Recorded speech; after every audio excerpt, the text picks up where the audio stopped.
umaga, ako po si Nicole David, 21 taong gulang, nakatira sa Dasmariñas, Cavite. Ako po ay nasa ikatlong taon na ng kolehiyo sa paaralang National College of Science and Technology. Ang tatalakayin po natin ngayon ay mga produkto na madalas po namin ginagamit sa aking programang Kinuha.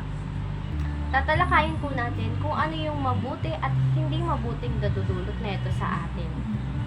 Ano nga ba yung produkto ipapakita ko? Ang produkto aking ipapakita ay mga kolorete o sa Ingles na makeup.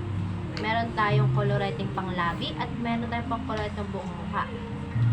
Madalas sa programang aking Kinuha, ang mga koloreteng ito ay aking ginagamit upang magmukhang malinis at kaaya-ayas.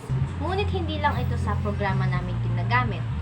Pwede rin ito sa mga okasyon o pansariling nais lamang. Dahil hindi naman ito pinagbabawal sa kahit anong oras o kailanman. Ang mga produkto ng kolorete o kahit ano pang kolorete ay merong magandang nagdulot sa ating lahat. Pwede nitong mapaganda palalo ang ating mga mukha. Kung maganda ka na, gumamit ka pa ng kolorete, ay mas mapapaganda pa nito yung mukha mo. Hindi lang mas mapaganda, kundi mas maaliwalas ka pang tignan.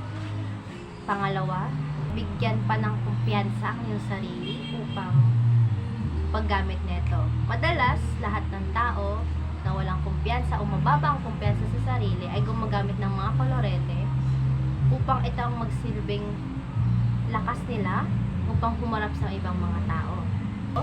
Pangatlo, pwede kang maging mas magaling sa larangan ng sining dahil ay ginagamit na rin ngayong bilang disenyo sa ating mga mukha.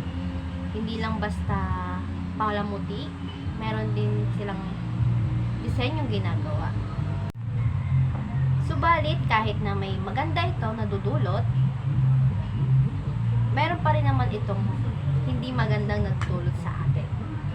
Ang mga kolorete ay pwedeng maging sanhi ng ating pagkasira ng ating mukha. Pwede tayong tubuan ng tigyawat or pimples, katulad ng mga ganon. Ang pangkalahatang di naman magandang dulot nito ay mahal siya bilhin. Mahal ang mga kolorete yung binibili natin dahil ito ay ginagamit natin sa ating mukha. Kaya ganun.